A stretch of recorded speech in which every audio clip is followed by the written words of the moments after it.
Let's take a look at how to tie our Bullethead Skwala. In the vise is an Irrex 531 and this one is in a size 10. After laying down a good thread base, we're going to add a drop of glue before tying in the egg sac. I've cut a slot underneath the foam cylinder so that it fits nicely onto the hook shank. After having the foam tightly secured, I'm going to go ahead and tie in 3 strands of Semperfli Dirty Bug yarn. For the tail, we're going to go traditional here and use some goose biots. And then breaking away from tradition, I'm going to tie them with the curve facing towards each other. Now I'm going to go ahead and wrap the yarn to about the 70% mark on the hook shank. For the underwing, I'm going to use some of Fulling Mill's Ultra Dry yarn, and I think this one is in the color tan. Now I'm going to trim the wing right behind the tails. For the overwing, I'm going to use a product called Web Wing, and it's from These Flies. Now let me show you a quick and easy way to make bent legs out of flexi-floss.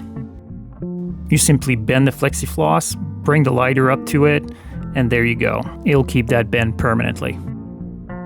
Now before we start working on the deer hair, we're going to go ahead and tie in both back legs, and we're also going to tie in the antennae. Now for the bullet head, you're going to need more deer hair than you expect. We'll tie it with the tips facing forward and give it a good spin around the hook shank. Go easy while trimming. We want to leave some of those butt end to create volume when folding the bullet head over. I'm using a straw to push the hair backwards, making sure to preen back all the stragglers and keeping the antennae in the front. Once everything is lined up, you can go ahead and take a couple tight wraps to keep everything secured. Now it's time to whip finish and switch to an orange thread. This next step is fully optional, but I recommend trimming the bottom deer hair. It will improve the way the fly sits on the water.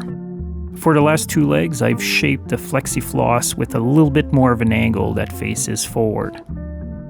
Now once you're satisfied with the placement of both front legs, all that's left to do is to trim everything to length and secure everything down with a drop of glue, or as I'm doing here, with a bit of varnish.